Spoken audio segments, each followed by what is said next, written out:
안녕하세요, 천춘구 가족 여러분. 지금부터 봉사활동에 관한 연수를 시작하도록 하겠습니다. 봉사활동은 경기도교육청 2021학년도 학생 봉사활동 운영 계획에 근거하여 인정합니다. 그리고 1365에 연계되어 있다고 해서 무조건 인정되는 건 아니고요.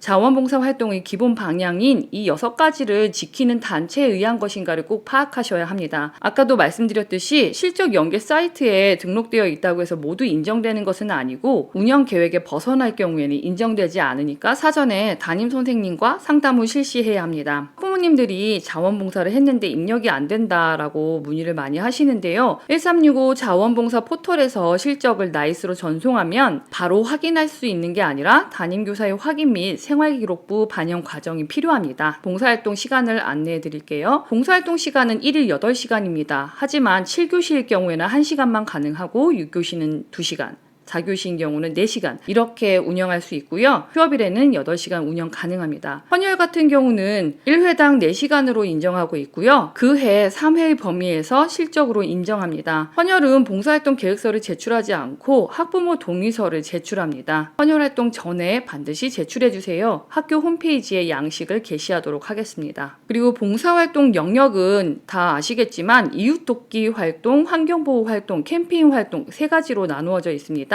봉사활동은 크게 4가지로 나누어지는데요. 학교 교육계획에 의한 것이 있고 학교 교육과정 외에 학교에서 자율로 편성하는 봉사활동이 있습니다. 예를 들면 도서실 도우미를 1년간 한다든지 방송 도우미, 정보화기기 도우미 이런 것들이 있고요. 활동 기간이 중복되면 입력이 불가합니다. 예를 들어서 도서실 도우미가 1년 내내 하고 있었어요. 그런데 2학기에 정보화기기 도우미도 같이 했습니다. 이럴 경우에는 정보화기기 도우미 활동이 입력이 안 되거나 도서실 도우미 활동이 입력이 안 됩니다. 반드시 시기별로 한 가지 봉사활동만 해야 하기 때문에 꼭 유념해 주시기 바랍니다. 그리고 가장 중요한 사실은 신입생 같은 경우는 개인 계획에 의한 봉사활동 실적을 상급 학교 진학시, 즉 여러분들이 대학에 갈 때 제공되지 않는 것으로 바뀌었습니다. 그러므로 이것을 잘 생각해보고 봉사활동을 계획했으면 좋겠습니다. 여러분들이 개인적으로 봉사활동을 할 경우에는 봉사활동 실적 연계 사이트가 있죠. 1365 같은 그런 데서 봉사활동을 검색한 후에 신청을 하고 봉사활동을 실행한 후에 확인서를 나이스로 전송해 주세요. 그리고 이렇게 실적 연계 사이트를 활용할 경우에는 여러분들이 계획서나 확인서를 학교에 제출할 필요가 없습니다. 하지만 나중에 제출했는데 그 기관이 위에 6가지 원칙에 부합되지 않을 경우 인정될 수 없으니까 사전에 이 봉사활동을 할 수 있는 것인지 꼭 담임 선생님과 확인하시기 바랍니다. 그리고 봉사활동 실적 연계 사이트를 이용하지 않는 학생들이 있습니다. 이럴 경우에는 계획서를 사전에 제출해야 합니다. 그래서 승인이 나면 봉사활동을 실행하고 봉사활동 확인서를 갖고 오면 확인해서 기재하도록 하겠습니다. 방금 말씀드렸듯이 사전 봉사활동 계획서가 반드시 있어야 합니다. 그리고 그 계획서를 통해서 담임 선생님이 꼭 이곳이 가능한 곳인지 만약에 잘 모르겠다면 업무 담당자에게 문의해 주세요. 그리고 4번째로는 학생주도 프로젝트 봉사활동이라는 것이 있습니다. 말 그대로 여러분들이 주도해서 프로젝트 봉사활동을 하는 것인데요. 교내 외 학생이 자신의 진로나 흥미, 특기와 연계된 봉사활동 계획을 스스로 수립해서 단기간 실시하는 것을 말합니다. 즉 자율동아리처럼 생각하면 될 것 같아요. 자율동아리처럼 담당 선생님이 있어야 이 계획이 맞는지 여러분들이 안전하게 봉사활동을 하고 있는 것인지 수시로 체크할 수 있기 때문에 여러분들이 학생주도 프로젝트 봉사활동을 기획할 때는 반드시 자율동아리처럼 담당 선생님을 지정해 주세요. 그리고 이런 거에 관한 안내는 3월 중에 이루어질 건데요. 지금 계획으로는 3월 둘째 주에 공고를 하고 셋째 주 정도에 모집할 예정입니다. 어떤 유형이 있냐면요. 개인형, 혼자서 하는 경우를 말합니다. 자신의 진로와 연계한 장기 봉사활동, 그리고 모둠형, 여러 명이서 하는 게 있고요. 진로, 흥미, 특기가 비슷한 학생들이 모여서 계획을 수립해서 진행하는 것입니다. 기간은 장기간이라고 명시되어 있기 때문에 학기 단위 이상으로 권장하도록 하겠습니다. 여러분들이 계획할 때 주의해야 할 점이 있는데요. 교내외에서 자유롭게 할 수 있으나 프로젝트 봉사 기간 동안 동일 기관에서 동일 장소에서 계속해야 합니다. 그래서 가급적 교내에서 실시하는 것을 권장합니다. 교회의 경우에는 반드시 아래 내용을 꼭 확인해 주세요. 여러분들이 하려는 그 기관이 행정기관이거나 공공기관, 공공시설이 맞는지, 그리고 민간기관일 경우에 공익 목적으로 활동하고 있는 비영리 기관인지 그것을 꼭 확인해 주시기 바랍니다. 그래서 여러분들이 계획서를 낸다고 해서 다 되는 건 아니고요. 이런 목적에 부합되는 기관에서만 활동할 수 있습니다. 절차는 해당 기관에 여러분들이 계획서를 제출하면 봉사활동추진위원회에서 심의를 거친 후에 인정이 되면 실행을 하시면 되고요. 마지막에 보고서 작성해야 하는데 매 활동마다 꼭 사진 자료를 첨부해 주시기 바랍니다. 실제로 운영했는지 안 했는지를 파악하기 위한 자료가 될 것입니다. 그러면 학년 말이나 학기 말에서 여러분들의 활동 보고서를 평가해서 실시 확인서를 발급할지 말지를 결정한 후에 발급하도록 하겠습니다. 여러분들이 계획을 세울 때 나눌 수 있는 활동 영역은 이웃돕기 활동, 환경보호 활동, 캠페인 활동입니다. 활동 예시를 잘 살펴보고 계획서를 작성해 주시기 바랍니다. 자세한 사항은 학생주도 프로젝트 봉사활동 모집 공고문을 잘 살펴보시고요. 궁금한 점이 있다면 예술체육부로 찾아와서 문의하시면 됩니다. 지금까지 학생 봉사활동에 관한 안내를 해드렸습니다. 도움이 되셨길 바라면서 여러분들이 여러분들의 진로와 흥미 적성에 맞는 봉사활동을 할 수 있길 바랍니다.